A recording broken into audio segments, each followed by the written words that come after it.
Cuarto paso. Sin miedo hicimos un minucioso inventario moral de nosotros mismos. La creación nos dotó de instintos para un propósito. Sin ellos no seríamos seres humanos completos. Si los hombres y las mujeres no se esforzaran por su seguridad personal, ni siquiera ningún esfuerzo para cosechar sus alimentos o construir sus hogares, no sobrevivirían. Si no se reprodujeran, la tierra no estaría poblada. Si no existiera el instinto social, si a los hombres no les importara la compañía de sus semejantes, la capacidad de vivir no existiría. Así, estos deseos de relación sexual, de seguridad material, emocional y de compañía son perfectamente justos y necesarios, y ciertamente son dones de Dios. Sin embargo, estos instintos tan necesarios para nuestra existencia nos dominan e insisten en dominar nuestras vidas. Nuestros deseos sexuales, de seguridad material y emocional, y de obtener una posición importante en la sociedad, a veces nos tiranizan. Cuando los deseos naturales del hombre se descoyuntan, le ocasionan graves dificultades. No hay ser humano que, por más bueno que sea, exento de esto. Puede decirse de casi todos los problemas emocionales que son casos de instintos mal encausados. Cuando eso sucede, nuestro activo natural, los instintos, se convierten en riesgos físicos y mentales. El cuarto paso es un esfuerzo laborioso y vigoroso para descubrir cuáles han sido y son estos riesgos en nosotros. Queremos descubrir exactamente cómo, cuándo y dónde deformaron estos nuestros instintos naturales. Queremos mirar de frente la desdicha que por ella ha causado a otros y a nosotros mismos. Descubriendo cuáles son nuestras deformaciones emocionales, podremos corregirlas. Sin un deseo sincero y perseverante de practicarlo, es muy limitada la sobriedad o la satisfacción que podamos obtener. La mayoría de nosotros se ha dado cuenta de que es muy difícil de alcanzar la fe que obra positivamente en la vida cotidiana, si no se ha hecho, sin temor alguno, un minucioso inventario moral. Antes de abordar en detalle el problema del inventario, veamos cuál es básicamente el problema. El siguiente ejemplo resultará muy significativo, si nos fijamos bien en él. Supongamos que una persona antepone a todo el deseo sexual. En tal caso, este apremio imperioso puede destruir sus oportunidades para lograr su seguridad material y económica y su posición en la comunidad.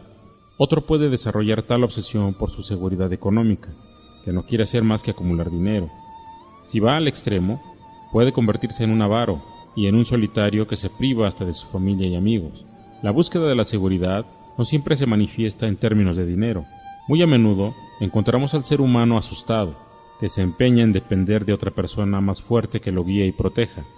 Este ser débil, al no poder enfrentarse a las responsabilidades de la vida con sus propios recursos, no crece nunca. La desilusión y el desamparo son su destino. Con el tiempo, sus protectores huyen o mueren y queda solo y atemorizado. También hemos visto hombres y mujeres a los que el poder los hace perder la cabeza, que se dedican a mandar a sus semejantes.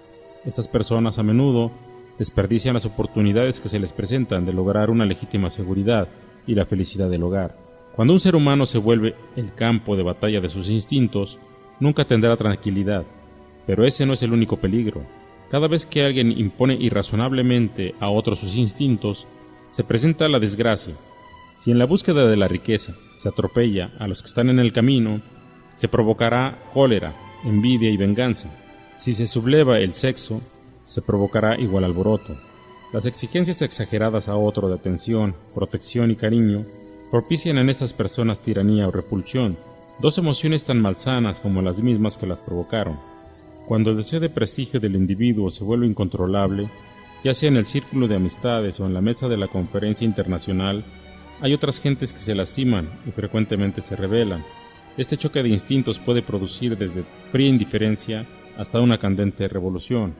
Así estamos colocados en un conflicto, no solamente con nosotros mismos, sino también con otras personas, que como nosotros, tienen instintos naturalmente. Los alcohólicos, especialmente, deben poder darse cuenta de que el instinto desbocado es la causa fundamental de su manera destructiva de beber. Hemos bebido para ahogar sentimientos de miedo, frustración y depresión. Hemos bebido para escapar del sentimiento de culpabilidad ocasionado por las pasiones. Y luego, hemos bebido para lograr más pasiones. Hemos bebido para vanagloriar, para gozar más los sueños disparatados de pompa y poderío.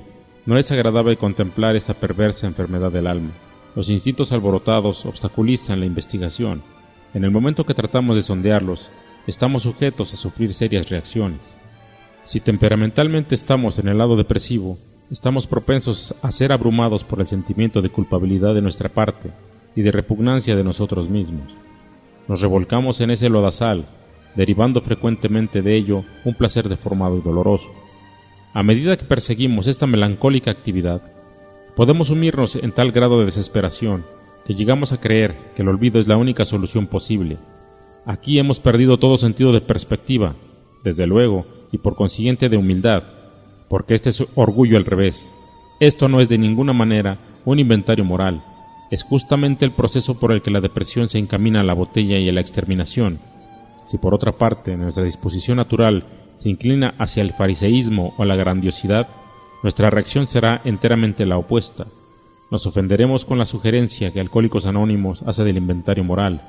Seguramente que nos referiremos con orgullo a la vida ejemplar que creíamos llevar antes de que la botella nos hundiera. Pretenderemos que nuestros defectos serios de carácter, si es que pensamos que los tenemos, eran ocasionados por nuestro exceso de la bebida. Siendo así, pensamos que, lógicamente, la sobriedad es primero y lo único para lo que necesitamos esforzarnos. Creemos que en el momento que dejemos el alcohol, reviviremos las buenas cualidades que habíamos demostrado tener. Si fuimos buenas gentes, exceptuando nuestros momentos de beber demasiado, ¿qué necesidad hay de un inventario moral ahora que estamos sobrios? También nos agarramos a otro maravilloso pretexto para eludir el inventario. Nos lamentamos que nuestras ansiedades y dificultades actuales son causadas por el comportamiento de otra gente y que, realmente, ellas son las que necesitan un inventario moral. Creemos firmemente que nuestra indignación es justificada y razonable, que nuestros resentimientos están justificados. Nosotros no somos los culpables, son ellos. En este estado del proceso del inventario, nuestros padrinos entran al rescate. Están capacitados para hacerlo, porque son portadores de los conocimientos experimentados que Alcohólicos Anónimos tiene del cuarto paso.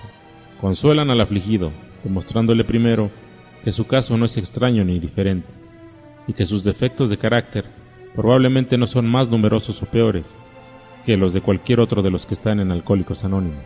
Esto se lo hace ver el padrino hablándole con franqueza y sin exhibicionismo de alguno de sus propios defectos, pasados o actuales.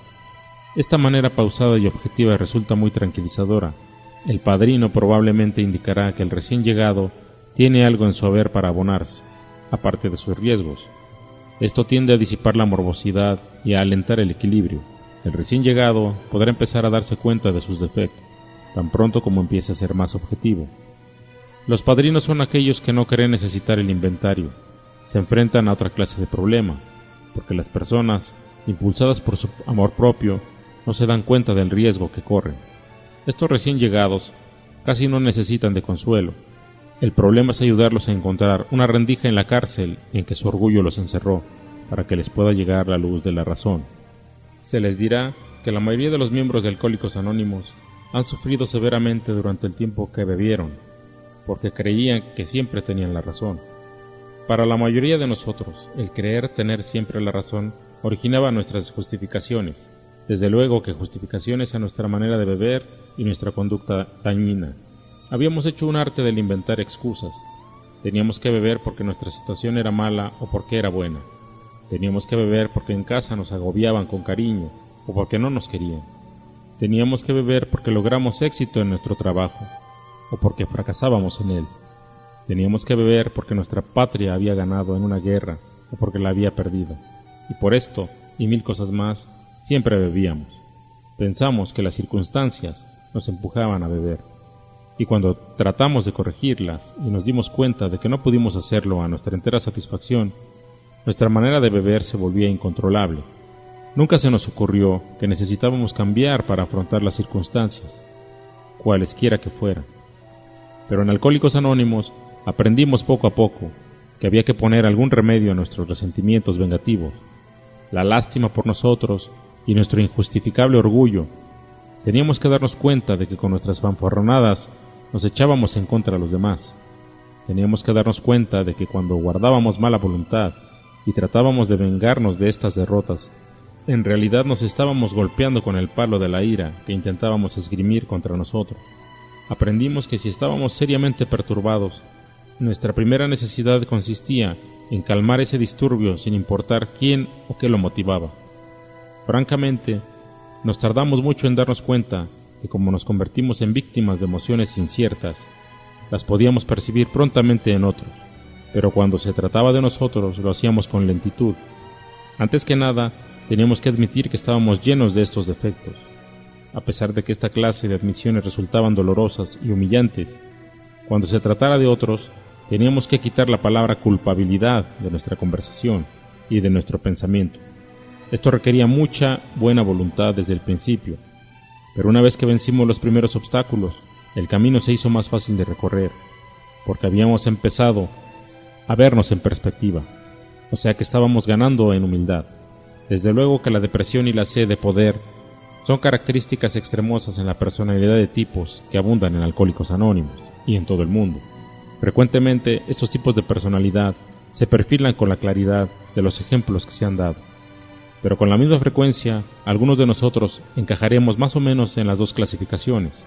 Los seres humanos nunca son iguales, así es que cada uno de nosotros, al hacer inventario, necesitará determinar cuáles son sus defectos de carácter individuales. Una vez que encuentre zapatos a su medida, se los pondrá y caminará con la nueva confianza de que se va por el buen camino. Ahora vamos a examinar la necesidad de una relación de los defectos de carácter más notorios que todos tenemos en diversos grados. Para los que tienen una preparación religiosa, en una relación de esta naturaleza, verán violaciones graves a principios de moral, otros verán en ella defectos de carácter, para otros será un índice de desajustes, a algunos les molestará que se hable de inmoralidad, y ni qué decir de pecado, pero el menos razonable estará de acuerdo en este punto, que hay mucho que está mal en nosotros, los alcohólicos, y acerca de lo que habrá de hacerse también hay mucho, si es que esperamos sobriedad, progreso y la habilidad necesaria para adaptarnos a la nueva vida. Para evitar confusiones sobre las denominaciones de estos defectos, vamos a adoptar una relación universalmente reconocida de los principales defectos humanos, los 7 pecados capitales: el orgullo, la avaricia, la lujuria, la ira, la gula, la envidia y la pereza. El orgullo no encabeza esta relación por mera casualidad, porque el orgullo conduce a la tendencia que tenemos de tratar de justificar todos nuestros actos, y siempre espoliados por los temores conscientes o inconscientes. Es la causa principal de la mayor parte de las dificultades humanas, el principal obstáculo al verdadero progreso. El orgullo nos induce a imponernos a nosotros o a los demás exigencias que no se pueden cumplir sin pervertir o hacer mal uso de los instintos de que Dios nos ha dotado.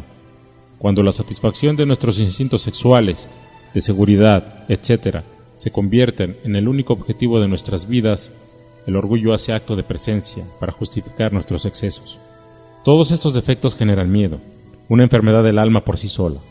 A su vez, el miedo genera otros defectos de carácter. El miedo irrazonable a que nuestros instintos no se satisfagan nos impulsa a codiciar bienes ajenos, al deseo inmoral, al deseo inmoderado de satisfacciones sexuales y de poderío, a enfadarnos cuando las exigencias de nuestros instintos se ven amenazadas y a ser envidiosos cuando las ambiciones de otros se logran, mientras que las de nosotros no. Comemos, bebemos y arrebatamos más de lo que necesitamos con el temor de que no nos toque lo suficiente, y con genuina alarma ante el trabajo, permanecemos indolentes, flojeamos y lo dejamos todo para después, y a lo máximo trabajamos a la mitad de nuestra capacidad y a regañadientes. Estos temores son el comején que devora sin cesar la base de cualquier clase de vida que tratamos de edificar. Así que cuando Alcohólicos Anónimos sugiere hacer un inventario sin temor alguno, a todo recién llegado le parecerá que se le está pidiendo más de lo que puede hacer. Tanto su orgullo como su temor lo rechazan cada vez que intenta mirarse por dentro. El orgullo dice: no hay necesidad de que pases por aquí, y el temor dice: no te atrevas a mirar aquí. Pero el testimonio de los Alcohólicos Anónimos, que realmente han acometido el inventario moral, es que el orgullo y el temor de esta especie resultan ser simplemente espantajos. Una vez que tengamos la cabal buena voluntad de hacer el inventario y nos esforcemos concienzudamente en el cumplimiento de esta tarea, la luz iluminará este tenebroso camino. A medida que perseveremos, nace una confianza completamente nueva, y el alivio, al enfrentarnos a nosotros mismos, es indescriptible. Estos son los primeros frutos del cuarto paso. Entonces, el recién llegado probablemente ya tiene las siguientes conclusiones: que sus defectos de carácter, que representan sus instintos desviados, han sido la causa primordial de su manera de beber y de su fracaso en la vida, que a menos que esté dispuesto a luchar con ahínco para eliminar los más graves, la sobriedad y la serenidad mental lo evadirán, que todos los cimientos defectuosos de su vida tendrán que ser destruidos para poder construir otros que sean una base firme. Ahora bien, dispuesto a empezar la búsqueda de sus defectos, preguntará: ¿cómo se procede a hacerlo? ¿Cómo puedo hacer un inventario de mí mismo? Como el cuarto paso es el comienzo de una costumbre para toda la vida, se sugiere examinar primero aquellos defectos que sean los más notorios y que hayan ocasionado más dificultades. De acuerdo con el buen juicio de lo que ha sido lo correcto y lo equivocado, puede hacerse un examen preliminar de la conducta con respecto a los instintos primarios, sexuales, de seguridad y sociales. Examinando la vida pasada, pronto se pondrá en marcha si considera preguntas como estas: ¿cómo, cuándo y en qué ocasiones perjudiqué a otras personas o me perjudiqué a mí mismo en mi búsqueda egoísta de satisfacciones sexuales? ¿A quiénes lastimé y a qué grado? ¿Hice desgraciado mi matrimonio y perjudiqué a mis hijos? ¿Comprometí mi posición en mi comunidad? ¿Cómo reaccioné entonces a estas situaciones? ¿Sentí un remordimiento implacable? ¿O insistí que era yo el perseguido y no el perseguidor y además me absolví? ¿Cómo he reaccionado a frustraciones de índole sexual? Cuando me negaban algo, ¿me volvía vengativo o me sentía deprimido? ¿Me desquitaba con otros si en mi hogar me repudiaban o trataban con frialdad? ¿Me servía como pretexto de mi promiscuidad sexual? También son importantes para los alcohólicos las preguntas que deben hacerse acerca de su conducta relacionada con su seguridad material y emocional. En este terreno, el temor, la codicia, el acaparamiento y el orgullo muy a menudo han causado mucho daño. Examinando sus antecedentes en negocios o empleos, casi cualquier alcohólico puede hacerse preguntas como esta: además de mi problema de la bebida, ¿qué defectos de carácter fueron los que contribuyeron a mi inestabilidad económica? ¿Destruyeron mi confianza y me creó un conflicto en la inferioridad de mi capacidad para adaptarme al trabajo? ¿Traté de disimular este sentimiento de ineficiencia alardeando, timando, engañando o evadiendo la responsabilidad? ¿O quejándome de que los otros no reconocían mis verdaderamente excepcionales aptitudes?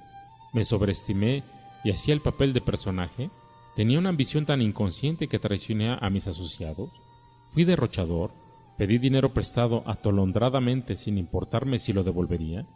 ¿Fui tacaño, rehusándome a sostener a mi familia adecuadamente? ¿Quise progresar fácilmente y sin escrúpulos? Las mujeres de negocios que están en Alcohólicos Anónimos encontrarán que muchas de esas preguntas pueden ser para ellas también. La esposa alcohólica también puede ocasionar la inseguridad económica de su familia. Puede tergiversar cuentas corrientes, manejar mal el presupuesto destinado a la alimentación de su hogar, pasarse las tardes jugando y comprometer con deudas a su marido debido a sus despilfarros y su irresponsabilidad. Todos los alcohólicos que han perdido por su manera de beber empleos, familia y amigos necesitarán examinarse detenida y despiadadamente para poder determinar cómo los defectos de personalidad demolieron su estabilidad. Los síntomas más comunes de la inseguridad emocional son las preocupaciones, la ira, la lástima de sí mismo y la depresión. Estos síntomas nacen de causas que algunas veces parecen estar dentro de nosotros y que otras parecen venir de fuera. Para hacer un inventario en este respecto, debemos considerar cuidadosamente todas las relaciones personales que nos acarrean dificultades continuas o periódicas. Debe recordarse que esta clase de inseguridad puede asomar en cualquier terreno donde los instintos estén amenazados. El interrogatorio que tenga este propósito puede ser algo así: mirando el pasado y el presente, ¿qué clase de situaciones sexuales son las que me han causado ansiedad, amargura, frustración o depresión? Valorizando cada situación con ponderación, ¿puedo darme cuenta en qué consiste mi error? ¿Me acosaban estas perplejidades porque tenía exigencias egoístas o irrazonables? ¿O, si mi perturbación era ocasionada aparentemente por la conducta de otros, por qué me falta la habilidad necesaria para aceptar lo que no puedo cambiar? Estas son las interrogaciones fundamentales que pueden revelarme el origen de mi malestar e indicarme si puedo alterar mi propia conducta, y así ajustarme serenamente a la autodisciplina. Supongamos que la inseguridad económica despierta constantemente estos sentimientos. Puedo preguntarme, ¿hasta qué punto han sido alimentadas mis corrosivas ansiedades por mis propios instintos? ¿Y si las acciones de otras personas son parte de la causa? ¿Qué puedo hacer acerca de ello? Si no puedo cambiar el presente estado de cosas, ¿estoy dispuesto a tomar las medidas necesarias para amoldar mi vida a las situaciones reales? Preguntas como esta, y otras más que fácilmente pueden venir a la mente, ayudarán a encontrar las causas básicas. Es por nuestras retorcidas relaciones con la familia, los amigos y la sociedad, por lo que la mayoría de nosotros hemos sufrido más. Hemos sido especialmente tontos y tercos en ese respecto. El hecho fundamental que nos negamos en reconocer es nuestra falta de capacidad para lograr una asociación genuina con cualquiera. Nuestra egolatría cava 2 pozos profundos, o insistimos en dominar a los que nos rodean o dependemos demasiado de ellos.